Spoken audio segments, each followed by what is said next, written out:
Bonjour à tous. Bon, je vais commencer par me présenter aussi. Certains me connaissent, mais pas tous. Moi, je suis plutôt du monde des déchets. Donc l'eau, je ne suis pas tombé dedans tout petit, mais bon, malgré tout, quand on s'intéresse aux déchets, on s'intéresse aussi beaucoup à l'eau.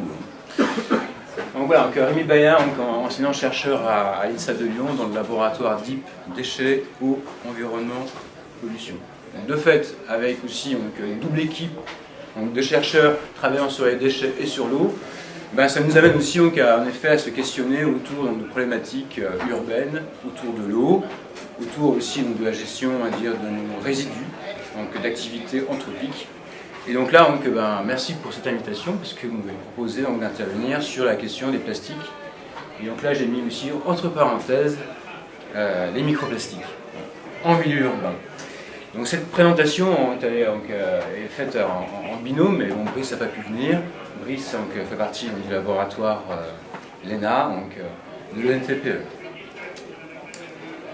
Alors, donc là aussi, on va quand même aujourd'hui, en quelques minutes, aborder la question des plastiques de manière générale.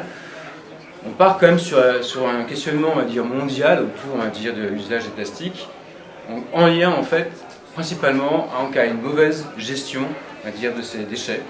Parce qu'on considère à peu près que 8%, on voit pas très bien, c'est petit. 82% en fait des déchets plastiques sont gérés de façon, non contrôlée, parce que globalement, la grande majorité de ces plastiques sont gérés en décharge. Malheureusement aussi, même si il y a une gestion approximative en mise en décharge, plus ou moins contrôlée, une grosse partie du gisement de ces déchets plastiques partent dans l'environnement. Donc les estimations selon les sources varient. On estime à peu près à une fuite de 22 millions de tonnes de déchets par an. Donc, parmi ces déchets qui partent dans l'environnement, une partie, ici environ 12%, qui serait typée microplastique. Associé à un certain nombre de sources, associé aussi à un certain nombre d'usages qui seront discutés après.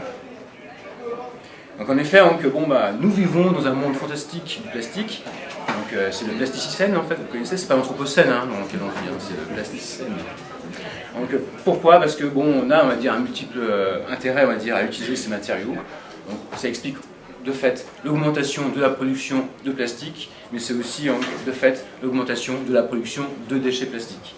Donc actuellement, les estimations sont de l'ordre de 450 millions de tonnes produites par an, sachant que 98% sont d'origine pétro-sourcée. Les fins de vie, c'est ça qui nous intéresse, en effet, sont peu contrôlés, parmi lesquels on a, une grande majorité, des plastiques qui sont, gérés en centre de stockage plus ou moins contrôlés. Une partie aussi, environ 20%, sont incinérés. Donc le recyclage, actuellement, est seulement de 10%, donc ça reste vraiment très modeste au niveau mondial. La mise en décharge, c'est la moitié, du gisement. Et enfin, malheureusement, il y a aussi une partie, de ces plastiques, comme j'ai déjà évoqué, qui ne sont pas du tout, gérés, c'est-à-dire qu'ils sont abandonnés et qui, ont des conséquences encore, mal connues. Le monde plastique, on le connaît aussi de façon historique. Donc là aussi, il y a eu beaucoup d'études qui ont été réalisées aussi pour estimer, la production cumulée, de ces plastiques dans notre environnement. Et donc là, les estimations un peu partagées, c'est de l'ordre de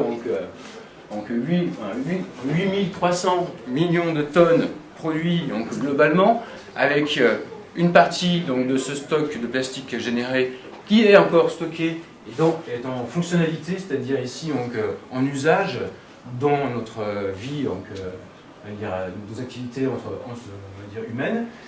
Et une autre partie qui lui n'est pas n'est plus utilisée, qui est perdue, qui est considérée comme un déchet. Et donc à ce moment-là, en effet, va subir des options de traitement. Qu'est-ce qu'on peut constater aussi sur cette figure intéressante, c'est qu'on a un recyclage qui est relativement modeste. Donc on a une boucle ici qui représente à peu près 600 millions de plastique qui serait recyclé, en termes cumulés. Voilà, donc pas grand-chose pour l'instant de très rassurant, parce qu'on est face à une question de pollution globale et aussi d'ordre systémique, dans la mesure où les besoins augmentent. Donc on a maintenant des statistiques, des pronostics assez précis sur l'évolution dynamique de nos consommations de plastique. Donc en fait, on a multiplié par 2 nos besoins en 20 ans. Deuxièmement aussi, on a un aspect aussi, on va dire, sur la nature des produits constitués, on va dire, à partir de ces polymères. Donc des produits en fait dont la durée de vie, on va dire, a été diminuée aussi très largement. Également, à peu près, on va dire, la moitié, voire 2/3 des produits, en fait, ont une durée de vie de 5 ans. Une production, on va dire, de déchets, de fait, qui augmente.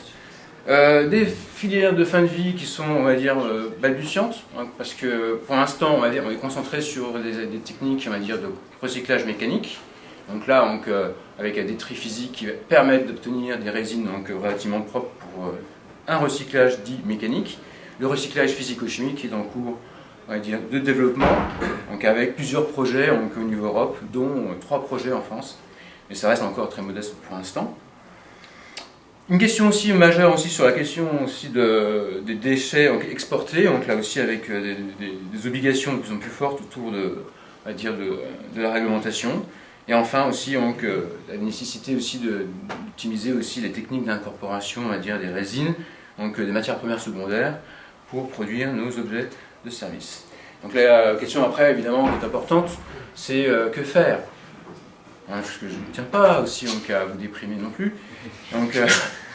Donc là, c'est vrai que dans la réflexion autour des pollutions et des déchets, nous, on a toujours la question aussi au sein de notre laboratoire, c'est que faire. La question, ça avait à la fois un effet d'identifier les sources, certes, mais c'est surtout en fait identifier les sources pour stopper les sources. Et donc là aussi, tout ça en fait est amené aussi à évoluer aussi assez rapidement avec un tas d'actions, on va dire à la fois techniques et réglementaires autour de cette question des plastiques. Donc il y a un premier aspect, je vais passer très vite parce que je suis bavard en plus, donc c'est attention. Vous pourrez accéder en fait en hypertexte à tous les textes associés. Qu'est-ce que je veux dire? C'est d'abord la maîtrise, on va dire, de la consommation, ça c'est quand même quelque chose qui est quand même intégré au niveau européen. Bannir les produits de courte durée aussi au niveau Europe pour la réglementation. Très récemment, il y a quelques jours, Rich, en fait, finalement, a enfin réussi à pondre un texte autour, on va dire, des microplastiques primaires, c'est-à-dire ceux qui sont produits à l'échelle micro pour des raisons techniques et d'usage précis, cosmétiques, etc. Donc il y a une réglementation qui est enfin née dans la souffrance. Donc concevoir aussi évidemment des produits recyclables, donc des plastiques qui soient, on va dire, éco-conçus, qui facilitent aussi, on va dire, leur recyclabilité, entre autres sur les problèmes d'additifs, etc. Ensuite aussi évidemment contexte aussi d'exportation des déchets. Donc là aussi en 2018 on nous a fermé les frontières. Donc la Chine a mis le holà, on va dire, sur les exportations de leur côté, et donc ça a amené aussi à modifier la convention de Bâle autour, on va dire, du transfert de déchets. Et donc là en effet les exportations de plastique de l'Europe vers les autres pays a beaucoup changé. Donc ça nous met en fait de face à notre enjeu de recyclage. Et développer évidemment les filières de valorisation qui sont en cours. Enfin ici évidemment lorsqu'on va s'intéresser à la question des termes sources sur les microplastiques, en effet il faut réfléchir aussi sur comment traiter cette pollution. Donc on peut en effet déjà évidemment collecter les microdéchets, par ailleurs aussi évidemment trouver des technologies d'interception, c'est-à-dire de ces microparticules synthétiques, et enfin aussi peut-être tenter en fait de dégrader ces particules synthétiques au travers en fait, de technologies encore à développer. Voilà, les questions de recherche. Là, vous avez un petit rappel en fait, des SHADOC. Vous ne voyez pas très bien, mais vous verrez, quand il n'y a pas de solution, il n'y a pas de problème. D'accord? Évidemment, on va chercher des solutions, parce qu'il y a des problèmes quand même. Donc il faut en effet identifier ces sources pour mieux comprendre aussi après, on va dire, les risques de transfert. Donc la deuxième étape, évidemment, au niveau scientifique, c'est d'arriver à comprendre aussi quels sont les mécanismes qui entraîne, on va dire, un mouvement de matière type microparticulaire, synthétique, dans les systèmes, on va dire, de gestion des eaux urbaines. Parce que là, c'est vrai qu'on revient en fait sur la question majeure, c'est qu'une grande partie, on va dire, de nos microplastiques issus, qu'on retrouve dans l'environnement, dans le milieu naturel, sont à 80% issus en fait des activités urbaines. Et donc là, ici, le nerf de guerre, c'est de travailler sur les pollutions urbaines, microplastiques, et d'arriver à mieux maîtriser les flux. Enfin aussi, une question importante aussi, qui est encore beaucoup à l'étude, c'est d'identifier le terme cible, c'est-à-dire quelles sont les cibles associées, on va dire, à cette pollution, et quelles en sont les conséquences du point de vue environnemental et sanitaire. Tout ça, en fait, évidemment, c'est pas du tout évident. D'autant plus qu'il y a aussi également donc, un challenge fort au niveau analytique. Donc, malgré tous les efforts, on va dire, de la communauté scientifique autour, on va dire, des technologies d'identification et de quantification, il reste encore beaucoup de choses donc, on va dire, à parfaire, on va dire, développer pour s'assurer en fait de la fiabilité de nos mesures. D'autant plus que nous travaillons dans ces cas-là sur une pollution multiple, de multiples polymères, de multiples formes, de multiples tailles, et donc qui, on va dire, rendent très délicate ce type d'analyse, qui veut aller jusqu'à l'identification de ces particules et aller jusqu'à leur quantification. Donc là ici, donc, en effet, l'enjeu, on va dire, recherche pour les équipes qui sont sur la place lyonnaise pour l'instant, qui se sont engagées sur cette thématique microplastique, c'est quand même de réfléchir sur l'origine continentale, on va dire, de ces microplastiques à 80%. Et donc là, évidemment, la question se pose sur ce fonctionnement, on va dire, de la ville, et donc ville génératrice de nos activités, on va dire, de pollution particulière, diverses et variées, dont les microplastiques, qui amène donc aussi à réfléchir de plus en plus, de partir en fait d'un constat, on va dire, sur la pollution de milieux naturels, en particulier océaniques, mais aussi progressivement mieux comprendre aussi évidemment la pollution au niveau, on va dire, rivières et fleuves, et complexité des estuaires aussi, pour aller de plus en plus haut en fait, en amont, en fait, pour mieux comprendre l'origine de ces microplastiques, et enfin d'arriver à proposer aussi des outils de remédiation de cette pollution. Donc parmi, on va dire, les projets qui sont développés sur la place lyonnaise, il y a d'abord Zoé, en fait, qui est parmi nous aussi. Tu peux lever la main. Okay. Zoé, tu as commencé ta thèse il y a maintenant quelques mois, après un master aussi autour de la question, on va dire, du terme source, des microplastiques. Et donc les premiers travaux qui ont été réalisés avec sous la direction de Brice Mourier ont porté sur l'étude du territoire métropolitain, ici, en essayant de regarder plusieurs typologies de bassins versants. Le travail a consisté à effectuer à réaliser un échantillonnage, principalement sur les sédiments, pour travailler sur ces bassins, on va dire, versants, et plus précisément aussi sur des dispositifs, on va dire, de rétention, donc bassins de rétention de particules sédimentaires. Donc là, ici, vous avez une cartographie en fait, des différents sites. Chaque site en fait, a ses particularités en termes de typologie d'activité. L'idée étant ici d'arriver à observer, à constater, à mettre en évidence la diversité, on va dire, de ces microparticules synthétiques, et par ailleurs aussi leur quantité. Et de faire le lien entre activité, on va dire, de la zone, du bassin versant, versus la nature des particules présentes. Donc, je termine enfin. Donc là, le travail de la thèse aussi de Zoé, c'est de continuer cette investigation pour rentrer aussi dans le détail autour de ces termes sources, et si possible d'arriver à mieux comprendre aussi, on va dire, dans le détail les activités sur un bassin versant précis. Donc on a plusieurs bassins versants qui seraient étudiés plus en détail, de permettre après d'avoir aussi une approche de recherche de solutions. Un second exemple aussi d'études qui sont en cours de mise en place. D'abord, il y a la thèse aussi de Ogba qui a commencé maintenant il y a 1 an et demi. Ogba, je lui parle. Encadré par Emmanuel Mignot, le travail c'est vraiment sur l'étude de l'hydrodynamique du transport de particules, donc un ensemble de structures géométriques de transfert d'eau urbaine. Donc là, Ogba investigue cette approche vraiment de modélisation pour mieux comprendre ces écoulements. Et par ailleurs, et enfin aussi, on lance aussi un programme Transplast, déposé cette année à l'ANR, qui réunit en fait plusieurs partenaires, le LENA, DIP, l'IMP, j'en oublie sans doute, les collègues aussi au niveau analytique de l'Université de Lyon.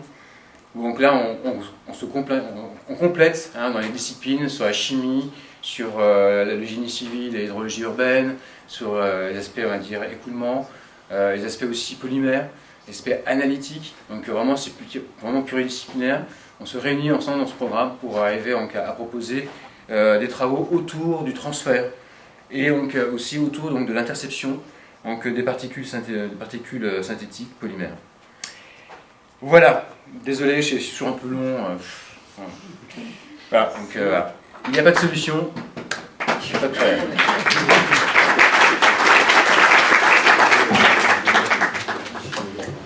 Si vous avez des questions.